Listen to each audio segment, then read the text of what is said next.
What are some of the challenges for y'all in shooting a show that is not only alternate history, but such a delicate part of our history, of our personal history, especially with the current political climate? Man in the High Castle is intrinsically offensive because it's talking about the Nazification of America and the imposition of Japanese colonial rule on the West Coast. And these are deeply offensive subjects to see swastikas over American landmark buildings and things like this. And we take huge sense of responsibility and burden of responsibility and the sensitivities that involves. Yeah, we think about it all the time. So I don't worry about offending people because it's not my job to. But it's interesting to shoot in public with that sort of either Nazi or Japanese imperial iconography and see people's reaction. I mean, we're in period costumes, there's 150 people and there's old cars and all that stuff. And so clearly people know it's a television show or a film that they're watching being made, but you can feel people tense up. You know, I remember the first day that Hitler worked. I walked past Hitler's trailer and I was like, oh, Hitler's working today.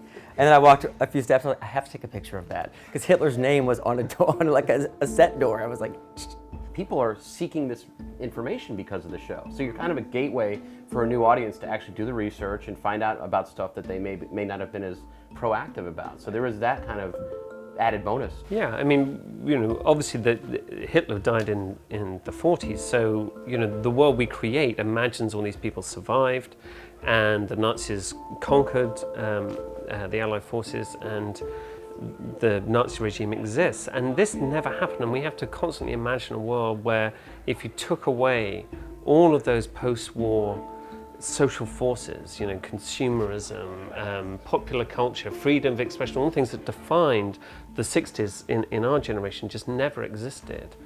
And so we're constantly thinking about how the Nazification of the world would have denied all of that from happening and what might have survived in between.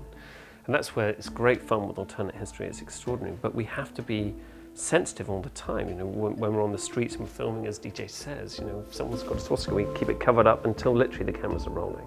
The book is very finite. It's not a huge book by any stretch of the imagination.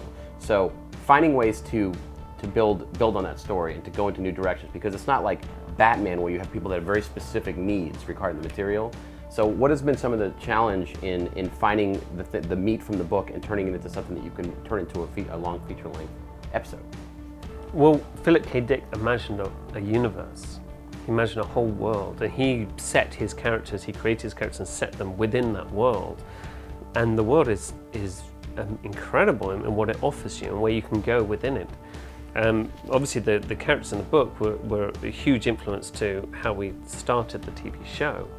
And we've kind of already departed from that and can move into all these new areas. and we don't move that fast. That's the other thing. Like every episode is a day or two. I mean, we just shot episode 7 of the second season. We're shooting it now. And it just occurred to me, we're 21 days into our story. Like for us, it's been almost 2 years of work. But these characters have only, from the beginning of our story to where we are now, it's like 21, 22 days. So you constantly have to remember like, wow, my character's life has changed dramatically in 21 days. What would that be like? Everything that you had before this period is now gone and you're moving in a new direction. Well, and your character in particular has gone through quite a bit, I mean, ups and downs, and now at the end of this last season is in a very perilous sort of place. Right, and we see that also, we take that further this season. I mean, he's dangling. His whole support structure is gone. And he's being tempted into things that he's afraid of, very afraid of.